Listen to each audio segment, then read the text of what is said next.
Khaldun. Ya. Biografi, nama lengkapnya Abdurrahman Abu Zaid yang kemudian mendapat gelar Waliuddin. Ia lahir di Tunisia pada awal bulan Ramadan tahun 732 Hijriah atau 1332 Masehi. Ibnu Khaldun merupakan tokoh muslim terkemuka, bahkan di zamannya ia dikenal sebagai ilmuwan pencetus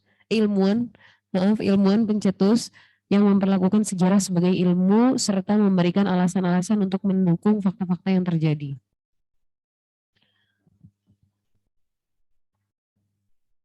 Kehidupan Ibnu Khaldun dibagi menjadi 4 fase. Yang pertama fase pertumbuhan dan studi yang dimulai dari tahun 732 Hijriah hingga akhir tahun 751 Masehi. Fase yang kedua keterlibatan dalam dunia politik, yang mana ketika beliau melibatkan dirinya ke dalam dunia politik, kondisi politik pada masa itu ditandai oleh kemajemukan kerajaan-kerajaan Islam yang menyebabkan dunia politik penuh dengan intrik. Kemudian fase ketiga, Khaldun mengembangkan pemikiran dan kontemplasi yang berlangsung dari tahun 776 Hijriah sampai akhir tahun 780 Hijriah. Ini dilakukan setelah fase pengabdiannya kepada kekuasaan dalam berbagai pemerintahan. Kemudian fase keempat, babak akhir kehidupannya Ibnu Audionya non aktif. Audionya itu diaktifkan. Ya, sudah.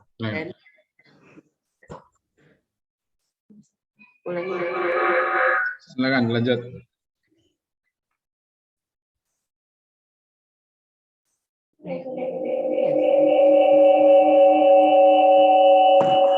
Ada yang aktif itu kira-kira. Nah. Udah mati dong.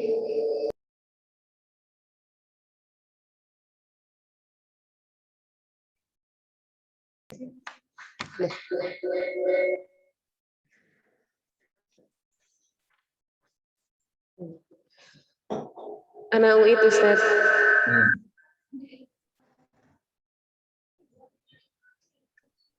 Silakan.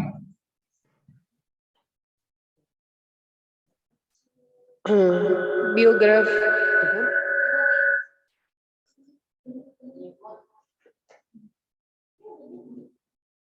Apa ada yang diaktifkan di ruang itu? Ada 2 ya. Yang tidak dipakai dinonaktifkan aja.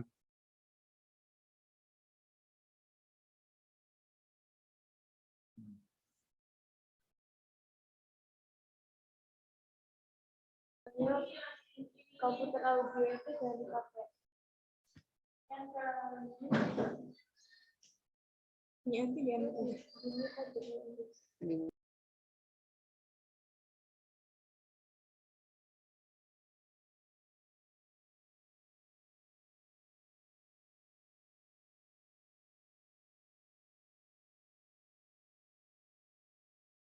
udah. Fase kehidupan Ibnu Khaldun, fase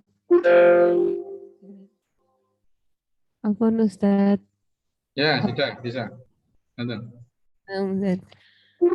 Jadi fase kehidupan Ibnu Khaldun dibagi menjadi 4 fase. Fase pertama, fase pertumbuhan dan studi yang dimulai dari tahun 732 Hijriah hingga akhir tahun 751 Masehi. Fase kedua, keterlibatan Ibnu Khaldun dalam dunia politik, yang mana kondisi politik pada masa itu ditandai oleh kemajemukan kerajaan-kerajaan Islam yang menyebabkan dunia politik penuh dengan intrik. Ya, Khaldun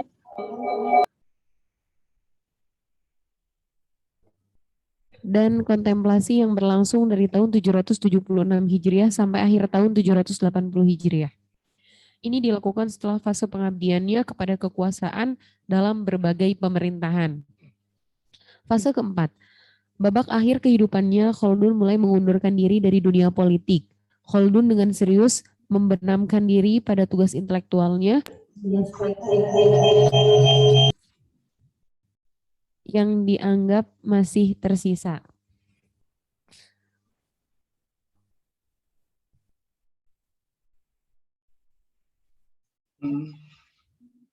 Kemudian Khaldun menawarkan teori Ashabiyah sehingga menjadi sistem politik. Secara etimologis Ashabiyah berasal dari kata ashaba yang berarti mengikat. Secara fungsional Ashabiyah menunjuk pada ikatan sosial budaya yang dapat dipahami sebagai solidaritas sosial dengan menekankan pada kesadaran, kepaduan, dan persatuan kelompok. Seperti yang dikatakan Ibnu Khaldun dalam bukunya Muqaddimah, bahwa Ashabiyah sangat menentukan kemenangan dan keberlangsungan hidup suatu negara, dinasti ataupun kerajaan. Tanpa dibarengi Ashabiyah, maka keberlangsungan dan eksistensi suatu negara tersebut akan sulit terwujud, serta sebaliknya negara tersebut berada dalam ancaman disintegrasi dan kehancuran. Kemudian dalam pembentukan Ashabiyah tersebut, Ibnu Khaldun berpendapat bahwa agama mempunyai peran penting dalam membentuk persatuan tersebut. Menurutnya, semangat persatuan rakyat yang dibentuk melalui peran agama itu tidak bisa ditandingi oleh semangat persatuan yang dibentuk oleh faktor lainnya. Kemudian konsep negara Ibnu Khaldun. Ketidakjelasan Khaldun menyebutkan konsep dan bentuk negara merupakan perwujudan pola pemikiran politiknya yang universal dan fleksibel. Pemikiran politik yang dapat diambil dari konsep negara yang ditawarkan Khaldun, bahwa konsep negara yang ideal adalah terwujudnya sistem tata nilai keadilan atau supremasi hukum, tanggung jawab secara vertikal dan horizontal, kemudian kemampuan pemimpin atau intelektual dan strategis, serta moralitas religius. Kesemua syarat tersebut seyogianya dimiliki oleh setiap pemimpin dan unsur aparatur negara. Kemudian negara menurut Ibnu Khaldun. Negara menurut Khaldun adalah suatu makhluk hidup yang lahir, mekar menjadi tua, dan akhirnya hancur. Negara mempunyai umur seperti makhluk hidup lainnya. Negara dan tahap perkembangannya menurut Ibnu Khaldun. Ada 5 tahap. Yang pertama, tahap mencapai tujuan. Tahap mencapai tujuan yang dimaksudkan dengan tahap ini adalah menaklukkan segala halangan dan rintangan menguasai kekuasaan. Kemudian tahap yang kedua yaitu tahap pemusatan kekuasaan. Tahap ini merupakan sebuah tahap pemusatan kekuasaan, kecenderungan yang alamiah pada manusia. Kemudian tahap kekosongan dan kesantaian, tahap untuk menikmati buah kekuasaan. Negara pada tahap ini sedang berada pada puncak perkembangan. Kemudian untuk tahap keempat dan tahap kelima, tahap keempat adalah tahap ketundukan dan kemalasan. Pada tahap ini negara dalam keadaan statis, tidak ada perubahan apapun yang terjadi, negara seakan-akan sedang menantikan permulaan akhir kisahnya. Tahap kelima, tahap foya-foya dan penghamburan kekayaan. Negara telah memasuki masa ketuaan dan dirinya telah diliputi kronis yang hampir tidak dapat ia hindari dan terus menuju keruntuhan. Mungkin ini aja Ustadz yang bisa Ana sampaikan karena filsafat politik Ibnu Khaldun hanya berkecimpung di dalam teori Ashabiyah dan konsep negaranya aja Ustadz. Punya mana selain Muqaddimah? Ada nih buku. Coba bukunya mana? Ya bukunya cuman ini Ustadz, bukunya Muqaddimah Ibnu Khaldun sama beberapa jurnal Ustadz. Mana? Gak dianu kan? Iya Ustadz? Anunya mana bukunya? Oh yang ini ya, yang 7 itu ya, Iya Ustadz. poin 7 ini.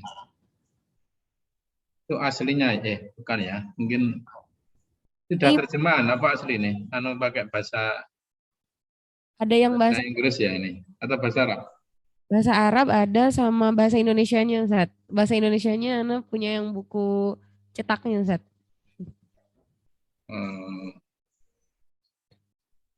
Terus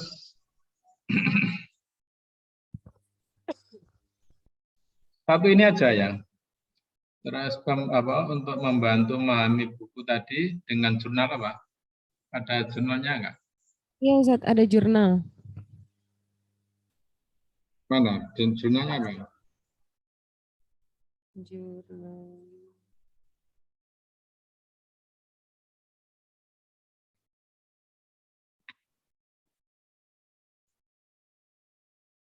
Kan begini ya, upama dari buku itu kan jelas ya. Misalnya bagus tuh kalau misalnya antum menggambarkan, oh ini buku Ibnu Khaldun, ada sekian bab, bab satu apa, bab dua apa, gitu kan bagus itu.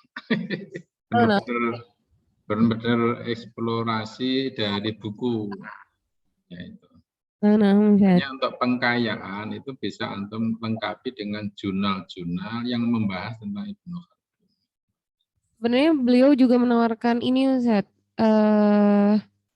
apa model pemerintahan khilafah juga Ustaz. Yeah. Terus Sama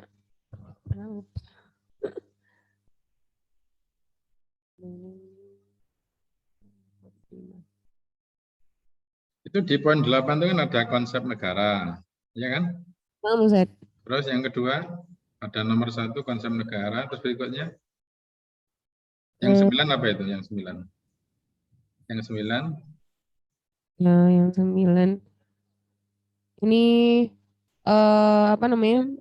ini memang dari Iya, Ustaz. Bagaimana Holdun menjelaskan konsep atau bentuk negaranya. Jadi yang jelas Holdun menjelaskan konsep negaranya, Ustaz. yeah. Makanya Ana bilang kalau misalnya ketidakjelasan Ibnu Holdun menyebutkan konsep dan bentuk negara merupakan perwujudan dari pola pemikiran politiknya yang universal dan sangat fleksibel, Ustaz. Yeah. Terus di poin yang ke-11 itu apa? Poin ke-11.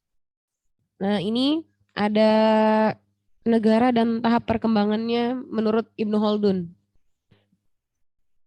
Ya, terus itu ya tahap, oke, Iya, sampai tahap 5 ya. iya, Ustaz. Apa catatan penting atau apa yang ingin antum sampaikan atau pertanyaan terkait dengan pemikiran atau bukunya Ibnu Khaldun? Hmm, terlalu singkat Ustadz, apa namanya, kalau mau berbicara tentang filsafat politiknya Ibnu Khaldun karena sedikit pembahasannya Ustadz di Mukodimah itu, Hmm. di buku Mukodimah. Jadi untuk memperkaya referensi mungkin dari jurnal Ustadz, kalau untuk Ya. mencari filsafat politiknya saja Ustadz. Emang ada bukunya tadi antum pegang itu? Yang buku Ibnu Khaldun tadi di poin yang ke-7 atau berapa? Ya, Oh iya, 7. Itu antum megang itu. iya Ustadz, Oh, megang ada bukunya. Oh ya, ya. Berapa halaman? ribuan Ustadz, tebel banget buku. Oh, sedikit katanya. Ribuan tapi sedikit. Tapi Gimana ini maksudnya? membahas tentang politiknya Ustadz, ada poin-poinnya di situ. Coba antum jelaskan. Eh, Poin-poin apa di buku? 11.000, berapa ribuan buku kok masa hanya sedikit? Karena beliau bicara tentang negara kan itu secara umum. Apa? Bisa jelaskan poin-poin buku-bukunya itu? Lek bukan bicara tentang politik, berarti kan Mas, beliau bicara yang lain. Apa yang dibicarakan? Karena belum bawa bukunya Ustaz. Eh? Karena belum bawa bukunya agak sedikit lupa Ustaz. Ya, ya. Dibawa, Rek. Kapan-kapan dibawa gitu, Rek. Sudah benar. Nah Ustaz. Oke ya, syukran, syukran. Nanti yang satu ya, sekali lagi saya ingatkan, yaitu termasuk semuanya, kalau membahas tokoh itu, pertama kali itu yang disinggung soal karya tulisnya. Karena ini sebagai bukti otentik atau sebagai dasar bahwa kita menentukan seseorang sebagai filosof atau tidak itu dari karya bukunya. Baru cerita tentang latar belakangnya, yaitu pokok-pokok pikirannya apa yang terpenting dan relevan dari filsafat politik itu, ya. kritik antum ya, apresiasi atau kritik antum terhadap buku itu. Oke, terima kasih Ustazah Tamia Fauziah. Nanti secara umum akan saya sampaikan ya. Nanti sekaligus saya demonstrasikan untuk kelanjutannya.